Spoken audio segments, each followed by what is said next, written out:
میری ماں کی سہیلی کا بیٹا خسرا تھا۔ ماں نے لالچ میں آ کر میری شادی اس سے کر دی کیونکہ میری ماں کی سہیلی کروڑ پتی تھی۔ سہاگ رات پر سیج پر بیٹھی اپنی قسمت پر رو رہی تھی کہ تبھی شوہر کمرے میں آیا۔ میں حیران رہ گئی، وہ تو بہت ہی خوبصورت مرد تھا۔ مجھے منہ دکھائی دی، پوری رات ہم بستری کرتے ہوئے گزر گئی۔ صبح ایک شور سے میری آنکھ کھلی۔ میں حیران رہ گئی جب میری ساس کے ساتھ ایک لڑکا تالیاں بجاتا ہوا آیا۔ میرا نام عروج ہے۔ میرا باپ بچپن میں ہی میری ماں کو چھوڑ کر چلا گیا تھا اور دوسری عورت سے شادی کر لی تھی۔ میں اکلوتی بیٹی تھی، لیکن حالات کی بدقسمتی نے میری قسمت بھی کالی کر دی تھی۔ مجھے لاڈ پیار نہیں مل سکا تھا جو اکثر لاڈلے بچوں کو ملتا تھا۔ میں نے ہوش سنبھالتے ہی اپنی ماں کو کام کرتے ہوئے، محنت مزدوری کرتے ہوئے دیکھا تھا۔ ہم ماموں کے گھر رہتے تھے اور میری ماں بھی بہت زیادہ جھگڑالو ٹائپ کی عورت تھی۔ میری ماں ایک بنگلے میں کام کر کے واپس آنے کے بعد مامی کے گھر کا سارا کام بھی کر لیا کرتی تھی، لیکن پھر بھی مامی خوش نہیں ہوتی تھی۔ ہم ماموں کے گھر رہتے تھے اور میری مامی بھی بہت ہی زیادہ جھگڑالو ٹائپ کی عورت تھی۔ میری ماں ایک بنگلے میں کام کر کے واپس آنے کے بعد مامی کے گھر کا سارا کام بھی کر لیا کرتی تھی، لیکن پھر بھی مامی خوش نہیں ہوتی تھی۔ ماموں چپ چاپ سب کچھ دیکھتے رہتے تھے، مگر بہن کی خاطر بیوی کو کبھی بھی کچھ نہیں کہتے تھے۔ شاید وہ بھی میری ماں اور مجھے اپنے اوپر بوجھ سمجھنے لگے تھے۔ میں نے کئی بار دیکھا، ماں اپنی پرانی تصویر دیکھتے ہوئے ہمیشہ اداس ہو جاتی تھی اور اپنی بہن کو یاد کیا کرتی تھی اور بہت زیادہ روتی تھی۔ ایک اور ان کی بہن تھی، لیکن وہ میری ماں کی سگی بہن نہیں تھی۔ میری نانی نے انہیں گود لیا ہوا تھا اور بالکل سگی بیٹی کی طرح ہی انہیں پال پوس کر بڑا کیا تھا۔ ان کی شادی بھی ہو گئی تھی اور اب وہ دوسرے ملک میں رہتی تھی۔ ان کا نام سمینا تھا۔ میرے ماموں ہمیشہ کہتے تھے کہ انہوں نے بھاگ کر شادی کی تھی اور اپنے ایسے ماں باپ کا دل دکھایا جنہوں نے انہیں سہارا دیا، پال پوس کر بڑا کیا، انہیں بیٹی بنا کر پالا، انہی کے منہ پر کالک پوچھ کر چلی گئی، اس لیے خدا نے انہیں سزا دی اور ان کی پہلی اولاد انہیں کنر دے دی۔ میری ماسی کا بیٹا کنر تھا اور وہ بھی اپنے ماں باپ کے ساتھ اسی ملک میں ان کے ساتھ رہتا تھا۔ یہ سب حالات دیکھتے اور سہتے ہوئے میں جوان ہو گئی تھی۔ میں نے خوب قد کاٹ اور رنگ روپ پا لیا تھا۔ میری خوبصورتی سے ہر کوئی متاثر ہوتا تھا، جو مجھے دیکھتا ہی رہ جاتا۔ دوسری طرف میری ماموں کی بیٹیاں خوبصورت نہیں تھیں، اس لیے وہ تینوں بھی مجھ سے زیادہ جلتی تھیں۔ مامی کا رویہ بھی میرے ساتھ بالکل بھی اچھا نہیں تھا۔ اکثر میری ماں کو کہتی تھی کہ اپنی بیٹی پر نظر رکھو، کہیں اپنے باپ کے اور اپنی ماسی کے قدم پر نہ چل پڑے۔ مجھے مامی کی باتوں پر دل سے بہت زیادہ افسوس ہوتا کہ نہ جانے کیوں وہ ہم ماں بیٹی کے لیے اتنی نفرت دل میں رکھتی ہیں، جبکہ ہم تو ان کا برا بھی نہیں سوچتے۔ ایک دن میری سالگرہ پر مامی کی بیٹیاں مجھ سے کہنے لگیں، آج ہم تمہیں گھر سے باہر گھمانے پھرانے لے جائیں گی، تم بس اپنی ماں سے اجازت لے لو۔ لیکن یہ بات ہم نے اپنی ماں کو نہیں بتائی ہے، تم بھی اپنی ماں کو مت بتانا۔ میں گھومنے پھرنے کے شوق میں باتوں میں آ گئی اور اپنی ماں سے جھوٹ کہا کہ ٹیوشن والی میڈم سے کچھ سوال پوچھ کر آتی ہوں، کل میرا ٹیسٹ ہے اور مجھے کچھ بھی سمجھ نہیں آ رہا۔ ماں میری پڑھائی لکھائی کو لے کر بہت زیادہ سیریس تھی۔ ماں مجھے ڈاکٹر بنانا چاہتی تھی۔ وہ میری پڑھائی کو لے کر ہمیشہ سے ہی بہت فکر مند رہتی تھی، اس لیے فوراً ہی مان گئی۔ میں گھر سے اکیلی نکلی اور میرے پیچھے پیچھے میری مامی کی بیٹیاں بھی آ گئیں۔ وہ مجھے بڑے سے ہوٹل میں لے کر گئی اور کہا کہ تمہارا بھی اچھا کھانے کا اور اچھی زندگی گزارنے کا حق بنتا ہے، تمہارا بھی تو دل کرتا ہوگا کہ باہر گھومو پھرو، اس لیے آج اپنی سالگرہ پر خوب مزے کرو۔ وہ تینوں مجھے ایک میز پر بٹھا کر یہاں سے چلی گئیں اور مجھ سے کہہ کر چلی گئیں کہ ہم لوگ کھانے کا آرڈر کر کر آتے ہیں۔ مجھے وہاں اکیلے ڈر تو لگ رہا تھا اور اپنی ماں سے جھوٹ بولنے کا بھی، پر مجھے افسوس بھی ہو رہا تھا، لیکن سوچا تھوڑی دیر کی تو بات ہے اور پھر گھر ہی تو چلے جانا ہے۔ ابھی یہ سب کچھ سوچتے ہوئے کچھ ہی دیر گزری تھی کہ ایک لڑکا آ کر میرے سامنے کرسی پر بیٹھ گیا۔ وہ میری طرف ہی دیکھ رہا تھا اور مسکراتے ہوئے میرا نام پوچھنے لگا تو میں بہت زیادہ ڈر گئی اور ادھر ادھر نظریں دوڑانے لگی۔ اپنے ماموں کی بیٹیوں کی تلاش میں میں ادھر ادھر دیکھ رہی تھی اور وہ لوگ مجھے کہیں بھی دکھائی نہیں دے رہی تھیں۔ مجھ سے اب اور انتظار نہیں ہو رہا تھا۔ میں جلدی سے خود ہی وہاں سے اٹھ کر گھر کی طرف چل دی، کیونکہ اب وہاں بیٹھنا بالکل بھی مجھے ٹھیک نہیں لگ رہا تھا۔ میں نے ایک رکشہ پکڑا اور گھر کی طرف چل پڑی۔ پڑی۔ جب میں گھر پہنچی تو میرے پیروں تلے سے زمین ہی نکل گئی، کیونکہ ماموں کی بیٹیاں تو گھر واپس آ چکی تھیں اور باہر صحن میں بیٹھی تھیں، جبکہ اسی صحن میں بیچوں بیچ میری ماں بھی اپنا سر پکڑے ہوئے تھی اور مامی نے چیخ چیخ کر پورا گھر سر پر اٹھا لیا تھا۔ مجھے کچھ غلط ہونے کا احساس ہو چکا تھا۔ سب لوگوں کی نظریں جب میری طرف اٹھی تو مامی نے دوڑ کر مجھ پر چیل کی طرح حملہ کر دیا اور مجھے مارنا شروع کر دیا۔ میں ناسمجھی سے بار بار پوچھ رہی تھی کہ آخر میری غلطی کیا ہے، مجھے بتائیں تو صحیح اس تماشے میں ناسمجھی سے بار بار پوچھ رہی تھی کہ آخر میری غلطی کیا ہے، مجھے بتائیں تو صحیح آخر کیا ہو رہا ہے۔ میری ماں خاموشی سے یہ سب کچھ تماشا دیکھ رہی تھی اور مجھے پیٹتا ہوا دیکھتی ہی جا رہی تھی۔ مجھے اپنی ماں کی بے بسی پر بہت ہی زیادہ صدمہ پہنچ چکا تھا کہ وہ اپنی بیٹی کو ایسے کسی کے ہاتھوں کیسے رسوا کر سکتی ہیں اور کیسے کسی کو مارتے پیٹتے دیکھ سکتی ہیں۔ آخر ماموں کو ہی مجھ پر رحم آ گیا اور انہوں نے مجھے مامی کے چنگل سے آزادی دلوائی اور مجھ سے پوچھا کہ تم اکیلی کہاں گئی تھی؟ تو میں نے جھٹ سے بول دیا کہ ماموں میں آپ کی بیٹیوں کے ساتھ گھومنے گئی تھی، جس پر وہ صاف مکر گئی۔ میں نے کہا کہ میں کیوں الزام لگاؤں گی جبکہ ہم چاروں ساتھ میں ہی گئے تھے۔ تو پھر میرے ماموں کی بیٹی نے آگے بڑھ کر اپنا فون نکال کر سب کے سامنے کھول کر دیا۔ اس کے موبائل پر نظر پڑتے ہی میرا تو خون سوکھ گیا اور میں تھر تھر کانپنے لگ گئی۔ وہاں تو اسی لڑکے کے ساتھ میری تصویر موجود تھی جو ہوٹل میں میرے پاس آ کر بیٹھا تھا، اور میری کزن نے سب کو بتایا کہ ہمارا کوچنگ سینٹر اسی ہوٹل کے پاس ہے اور واپسی پر یہ سب کچھ ہم نے اپنی آنکھوں سے دیکھا ہے۔ اور اب تو مامی نے ہم ماں بیٹی پر ظلم کے پہاڑ ہی توڑ ڈالے تھے اور ماموں بھی ایک لفظ بھی سن نہیں رہے تھے۔ میں نے سب کو رو رو کر سچائی بتانے کی بہت ہی زیادہ کوشش کی، لیکن کسی نے میری ایک بھی نہیں سنی، بلکہ مامی نے تو ہمیں گھر سے جانے کا حکم دے ڈالا تھا۔ کب سے خاموش بیٹھی میری ماں نے اب ہونٹ ہلاتے ہوئے کہا، اور بس اتنا ہی کہا کہ چلو میرے ساتھ، اب اس گھر میں ہمارا دانا پانی ختم ہو گیا ہے۔ میں نے ماں کے پاؤں پکڑے اور کہا کہ یہ سب میری وجہ سے ہی ہوا ہے، مجھے کسی یتیم خانے میں چھوڑ کر آ جاؤ اور خود اس عمر میں یوں در در کی ٹھوکریں نہ کھاؤ۔ مگر میری ماں نے میری ایک بھی نہیں سنی اور ماموں کا گھر چھوڑ کر اب مجھے اپنے ساتھ لے کر ایک ٹرین میں بیٹھ گئی۔ ہم نہ جانے کہاں جا رہے تھے، مجھے کوئی منزل معلوم نہیں تھی اور نہ ہی کچھ پتا تھا۔ 2 دن کا سفر کر کے ہم لوگ ٹرین سے اتر گئے اور ٹیکسی میں بیٹھ کر کافی مہنگے اور خوبصورت علاقے میں آ گئے۔ ان 2 دنوں میں ماں نے مجھ سے کوئی بھی بات نہیں کی تھی اور بس سفر میں چپ چاپ رہی تھی۔ مجھے افسوس تھا کہ میری ماں کو بھی مجھ پر یقین نہیں تھا۔ ٹیکسی ایک بڑے سے گیٹ پر آ کر رک گئی تھی۔ اتنا بڑا اور خوبصورت گھر دیکھ کر میری تو آنکھیں پھٹی کی پھٹی رہ گئیں۔ ماں نے بیل بجائی تو گھر کے اندر دروازے کے ساتھ چوکیدار بیٹھا ہوا تھا۔ اس نے گیٹ کھولا اور ہم ماں بیٹی گھر کے اندر چلی گئیں۔ گھر اندر اور باہر سے بہت ہی زیادہ خوبصورت تھا۔ نوکر ہمیں اندر پہنچا کر باہر لوٹ کر آ گیا اور ہم آرام سے صوفے پر بیٹھ گئے۔ کچھ دیر بعد ایک عورت آئی، انہوں نے بہت ہی مہنگا اور اچھا سوٹ پہنا ہوا تھا، جبکہ ماں نے اتنے دن سے کپڑے بھی نہیں بدلے تھے۔ میری ماں فوراً اس عورت سے ہنس کر ملی تھی اور دونوں آپس میں یوں ملی جیسے کتنی گہری رشتہ داری نبھا رہے تھے۔ ماں نے میری طرف اشارہ کر کے کہا کہ یہ میری بیٹی ہے۔ وہ عورت جلدی سے میری طرف لپکی اور مجھے ایک دم سے گلے لگا لیا۔ ماں نے مجھے بتایا کہ یہ تمہاری ماسی ہے اور یہ اپنے ملک پاکستان واپس آ گئی ہے۔ مجھے یہ جان کر بہت ہی حیرانی ہوئی اور ساتھ ہی یہ بھی سوچنے لگی کہ ماں کو ماسی کا پتہ کیسے چلا؟ کیا دونوں بہنیں پہلے سے ہی ایک دوسرے سے تعلق میں تھیں؟ اب میں کچھ نارمل سی ہو چکی تھی اور اپنی ماسی سے خوشی سے ملی اور باتیں کی۔ مجھے ماسی کے بیٹے کو دیکھنے کی بہت ہی زیادہ چاہت ہو گئی تھی، جسے سب کنر کہتے تھے، لیکن وہ کہیں بھی نظر نہیں آیا۔ کچھ دیر کے بعد ہم نے زندگی کا سب سے مزیدار کھانا کھایا۔ ماسی نے ہم ماں بیٹی کو ہمارا کمرہ دکھایا جہاں ہم آرام کرنے والے تھے۔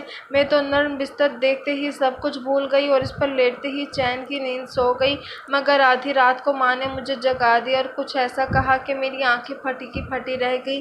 ماں نے مجھ سے کہا کہ وہ جلد ہی میری شادی ماسی کے بیٹے سے کرنا چاہتی ہیں۔ ماں نے مجھ سے کہا کہ تم نے میرا بھروسہ توڑا ہے۔ میں نے دل سے کہا کہ نہیں ماں، میں نے آپ کا بھروسہ نہیں توڑا، بلکہ آپ نے مجھ پر بھروسہ نہیں کیا۔ کم سے کم اپنی بیٹی پر تو یقین کر لیتی۔ اور میں آپ کو چیخ چیخ کر یقین دلا رہی کہ ماموں کی بیٹیاں جھوٹ بول رہی ہیں۔ وہ مجھے خود ہی وہاں پر چلنے کے لیے بول رہی تھیں اور وہ خود ہی مجھے وہاں پر لے کر چلی گئی تھیں، اور اس لڑکے سے میرا کوئی بھی لینا دینا نہیں ہے۔ وہ تینوں مجھے ٹیبل پر بٹھا کر گھر آ گئی اور وہ لڑکا کچھ ہی دیر کے لیے میرے پاس آ کر بیٹھا تھا۔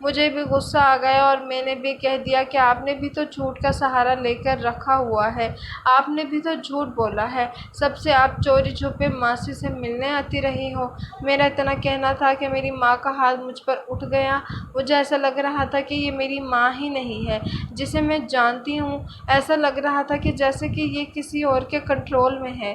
پھر میں نے کہا کہ آپ کو میری شادی کرنی ہے تو کر دو، مگر مجھ پر اس طرح الزام تو مت لگائیں۔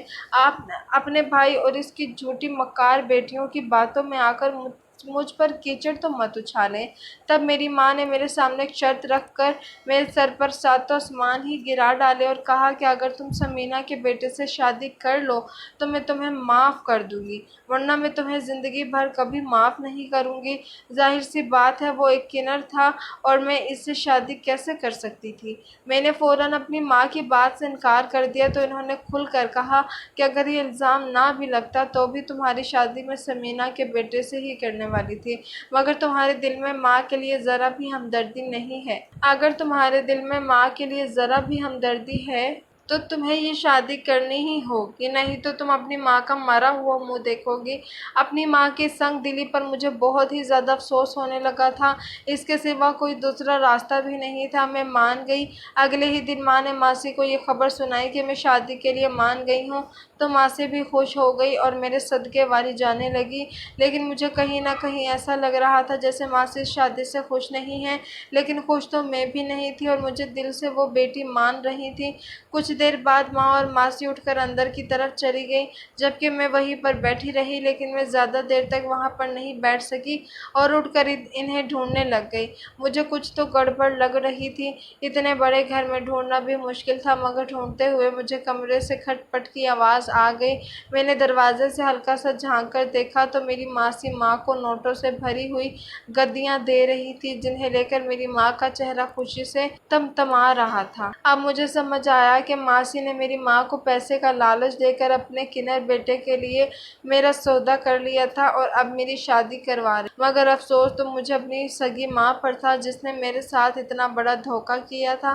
میں وہیں سے چپ چاپ لوٹ کر آ گئی۔ ماں میرے پاس آئی تو میں نے بھی منہ موڑ لیا۔ میں نے ماں کو کہا کہ آپ کا لالچ میں دیکھ چکی ہوں، آپ میرا سودا کر چکی ہیں۔ تب میری ماں اپنے دکھڑے سنانے شروع ہو گئی، کہنے لگی کہ وہ بہت ہی امیر ہے اور ہمارے پاس بچا ہی کیا ہے، ان پیسوں سے ہم گھر خریدیں گے جو ہم دونوں کا مضبوط ٹھکانہ ہوگا، اور پھر تم بھی شادی کرنے کے بعد اپنے شوہر کو اپنی مٹھی میں کر لینا اور یہ سب کچھ اپنے نام کروا لینا، بعد میں جہاں چاہے وہاں پر اپنی پسند سے شادی کر لینا۔ مجھے ماں کی باتیں سن کر بہت ہی زیادہ افسوس ہونے لگا تھا۔ میں نے صاف صاف کہہ دیا کہ یہ سب کچھ دھوکہ ہے جو آپ کر سکتی ہیں، لیکن میں نہیں۔ ماں نے مجھے جواب دیا کہ اس دنیا نے بھی ہمارے ساتھ دھوکہ ہی کیا ہے، بدلے میں ہم بھی انہیں دھوکہ واپس لوٹا رہے ہیں۔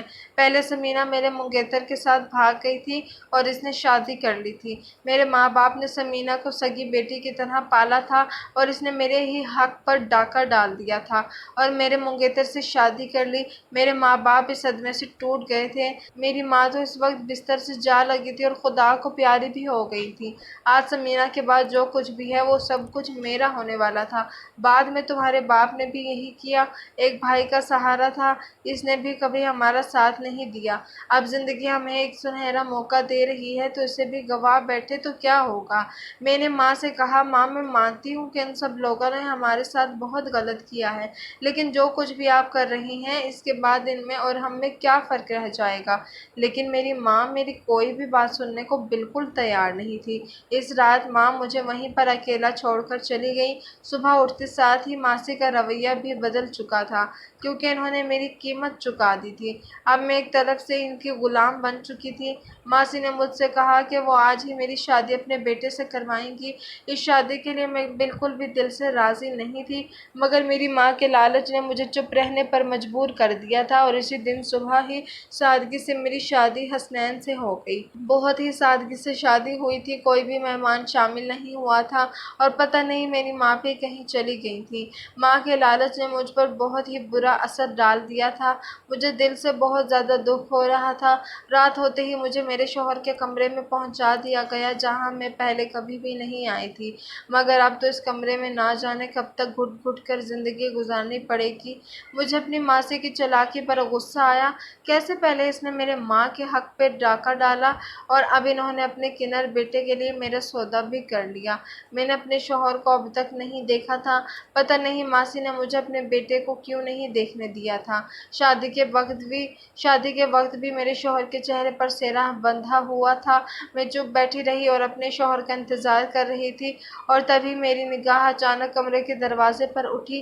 میرا شوہر جو ابھی ابھی کمرے میں داخل ہوا تھا، لیکن اس پر نگاہ پڑتے ہی میری آنکھیں کھلی کی کھلی رہ گئی اور میں اس سے اپنی نگاہیں ہٹانا بھول گئی تھی۔ آنے والا انسان بہت ہی خوبصورت اور ہینڈسم لگ رہا تھا، کہیں سے بھی وہ کنر نہیں لگ رہا تھا، لیکن حقیقت تو یہی تھی کہ وہ ایک ادھورا تھا۔ میرا دل پھر سے دکھ سے بھر گیا تھا۔ وہ انسان میرے پاس آ کر بیٹھ گیا۔ مجھے یقین نہیں ہو رہا تھا کہ اتنا خوبصورت مرد میرا شوہر کیسے ہو سکتا ہے۔ اس نے اپنی بھرپور مردانہ آواز میں میرا حال پوچھا، جس کا میں نے کانپتی ہوئی آواز میں جواب دیا، کیونکہ اس وقت میں حیرت کے سمندر میں غوطے کھا رہی تھی۔ حسنین نے مجھے منہ دکھائی کا قیمتی تحفہ دیا اور میرے ہاتھوں کو چوم لیا۔ مجھے یقین نہیں ہو رہا تھا بھلا ایک کنر کیا سہاگ رات منا لے گا، لیکن وہ آہستہ آہستہ میرے قریب آتا جا رہا تھا اور اس کی گرم سانسوں سے میں پگھلتی چلی جا رہی تھی۔ پوری رات حسنین میرے اوپر ایسے ہی پیار کی بارش کرتا جا رہا تھا۔ میرے دل میں جو ڈر بیٹھا ہوا تھا وہ اب ختم ہو چکا تھا۔ مجھے یقین ہو گیا تھا کہ میری زندگی اب بہت ہی اچھی ہو جائے گی۔ میرا شوہر تو ایک دم ٹھیک تھا، اس میں کوئی کمی نہیں تھی۔ میں بہت ہی ریلیکس ہو کر سو گئی اور سوتے ہوئے حسنین کی طرف نگاہ ڈالی تھی، چوڑے سے سینے پر اپنا سر رکھ کر سو گئی اور صبح ہوتے ہی ایک شور کی آواز سے میری آنکھ کھلی تھی۔ میں نے دیکھا کہ میری ساس کے کمرے سے وہ آواز آ رہی تھی۔ میں حیران رہ گئی جب میری ساس کے ساتھ ایک لڑکا تالیاں بجاتے ہوئے آیا اور میرے برابر آ کر بیٹھ گیا۔ میں حیرت سے چیخ مار کر دوسری طرف کھسک گئی۔ آنے والے اس لڑکے کا انداز بالکل ویسا ہی تھا جیسا کنروں کا ہوتا ہے، جبکہ میرا شوہر کمرے سے غائب تھا۔ میں نے پوچھا، امی جی یہ کون ہے؟ تو میری ساس نے میرے سر پر ہاتھ رکھتے ہوئے کہا کہ یہی تو تمہارا شوہر ہے، یہ رات کو اپنے دوستوں کے ساتھ باہر گیا ہوا تھا، دیر سے واپس آیا تو دوسرے کمرے میں ہی سو گیا۔ میں کبھی اپنے شوہر کو دیکھتی تو کبھی رات کے منظر کو یاد کرتی۔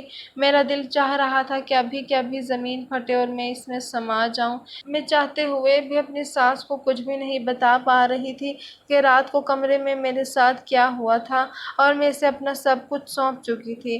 میرے ساتھ کتنا بڑا مذاق ہو چکا تھا۔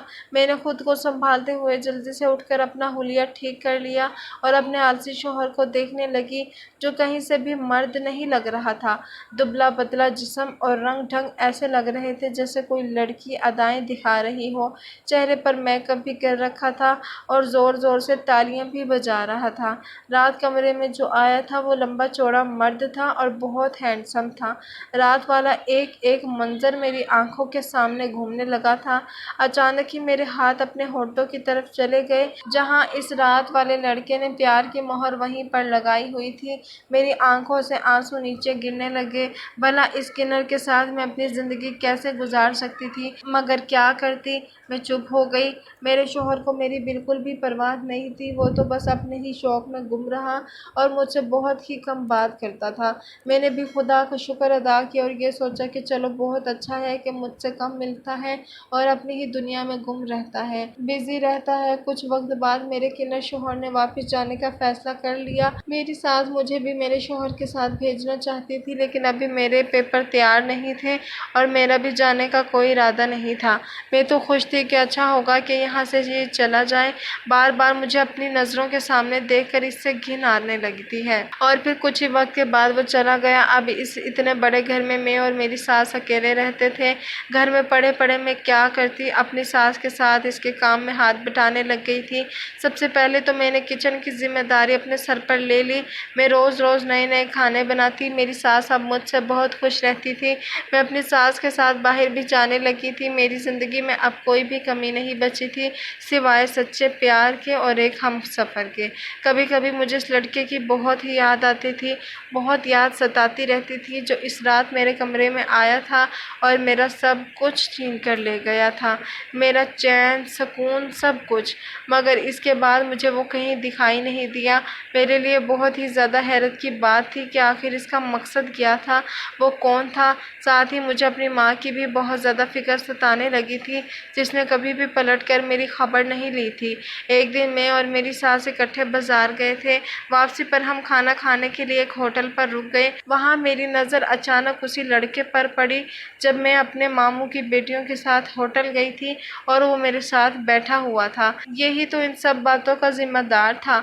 میں تیزی سے اس کی طرف بڑھی اور وہ بھی مجھے پہچان چکا تھا۔ میں نے اسے پوچھا کہ بتاؤ، اس دن تمہارا کیا مقصد تھا اور میرے پاس آ کر کیوں بیٹھے تھے؟ اس نے سب کچھ بتا دیا کہ اس دن مجھے یہ سب کچھ کرنے کے لیے تمہارے ماموں کی بیٹیوں نے کہا تھا۔ اس وقت دل سے آواز آئی کہ کاش میری ماں بھی یہاں پر موجود ہوتی اور میری بے گناہی کا ثبوت اپنی آنکھوں سے دیکھ لیتی کہ کیسے ان کے اپنوں نے ہی مجھے ان کی نظروں سے گرانے کے لیے ڈرامہ رچایا تھا۔ لیکن مجھے پتا تھا کہ میری ماں یہاں پر ہوتی بھی تو تب بھی کچھ نہ کرتی اور کچھ بھی نہ کہتی، کیونکہ ان کی آنکھوں پر تو لالچ کی پٹی بندھ گئی تھی۔ جب ہم گھر واپس آئے تو کچھ ہی دیر بعد میری ساس گھبراتی ہوئی میرے پاس آئی۔ ان کی اڑی ہوئی رنگت دیکھ کر میرا دل کسی انہونی کا بتانے لگا۔ انہوں نے بتایا کہ تمہاری ماں کا ایکسیڈنٹ ہو چکا ہے اور وہ ہسپتال میں ہے۔ ماں کے بارے میں سن کر میں بہت ہی زیادہ پریشان ہو گئی اور جلدی سے ہسپتال پہنچ گئی۔ میری ماں نے مجھ سے معافی مانگی، میں نے بھی انہیں معاف کر دیا۔ میں نے کہا کہ میں آپ جیسے بالکل بھی نہیں ہوں، میں آپ کا ساتھ نہیں چھوڑ سکتی۔ ماں اپنی دونوں ٹانگیں کھو چکی تھی۔ میں اپنی ماں کو اپنے پاس لے کر آئی اور دن رات ان کی خدمت میں لگ گئی۔ ساتھ ہی ساتھ اس مشکل وقت میں میری ساس نے بھی میرا بھرپور ساتھ دیا۔ ایک رات میں اپنی ماں کے پاس سے اٹھ کر اپنے کمرے میں جانے لگی تو مجھے گھر کے پچھلے کمرے سے آواز سنائی دی۔ میرے قدم خود بخود اس طرف بڑھ گئے۔ میں نے دیکھا کہ وہاں میری ساس کے ساتھ کوئی دوسرا بھی آدمی موجود ہے، جس سے میری ساس چپکے چپکے کچھ باتیں کر رہی تھی۔ میں دیکھنے کی کوشش کر رہی تھی لیکن مجھے کچھ بھی سامنے والا انسان نظر نہیں آ رہا تھا۔ تھوڑی دیر بعد وہ انسان کھڑکی سے چلا گیا۔ اب مجھے اپنی ساس پر شک ہونے لگا تھا اور میں نے ان پر نظر رکھنا شروع کر دی تھی۔ مجھے لگ رہا تھا کہ جیسے میرے ساتھ کوئی نیا کھیل کھیلا جا رہا ہے۔ اگلے ہی دن سے میں نے اپنی ساس پر پوری نظر رکھنا شروع کر دی اور پھر اسی جگہ پر آدھی رات کو اپنی ساس کو جاتے ہوئے دیکھا تو میں بھی پیچھے پیچھے چلی گئی اور اس کمرے میں میری ساتھ کسی انسان کے ساتھ کڑی باتیں کر رہی تھی اور اس انسان پر میری نظر پڑی تو میری آنکھیں پھٹی کی پھٹی رہ گئی۔ وہ کوئی اور نہیں بلکہ وہ وہی لڑکا تھا جو شادی کی پہلی رات میرے کمرے میں آیا تھا۔ اس کا مطلب میری ساس اس لڑکے کو پہلے سے ہی جانتی تھی اور میرے ساتھ دھوکہ کر رہی تھی۔ حالانکہ میں نے انہیں اپنی ماں جیسا سمجھا تھا اور دن رات ان کی خدمت میں لگی تھی۔ میں نے اگلے دن اپنی ماں کو سب کچھ بتا دیا۔ میری ماں کو اس سارے معاملے میں کچھ بھی پتہ نہیں تھا۔ میں نے اپنی ماں سے کہا کہ تمہاری لالچ نے ہمیں حالاتوں میں لا کر پھینک دیا ہے، میری زندگی برباد ہو گئی ہے۔ ضرور میری ساس کا ارادہ ہوگا کہ ان کا کنر بیٹا تو اولاد پیدا نہیں کر سکتا، تو انہوں نے شادی کی پہلی رات میرے کمرے میں کسی اور کو بھیج دیا تھا تاکہ انہیں ان کے خاندان کا چشمِ چراغ مل سکے۔ میری آنکھوں سے آنسو بہہ رہے تھے مگر اب میں چپ نہیں بیٹھنے والی تھی۔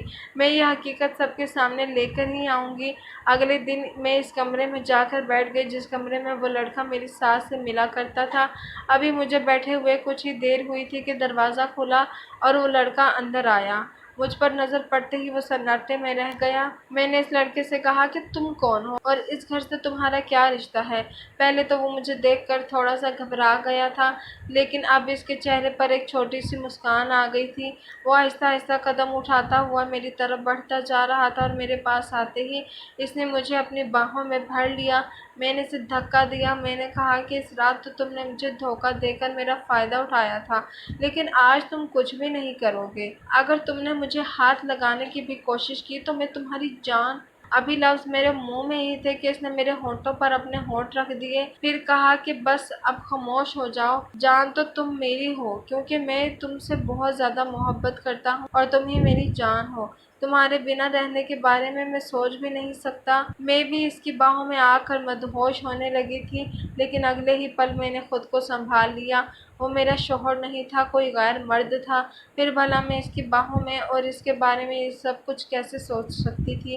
میں نے اسے دھکا دے کر اپنے سے دور کر دیا، میری آنکھوں سے آنسو لگاتار بہہ جا رہے تھے۔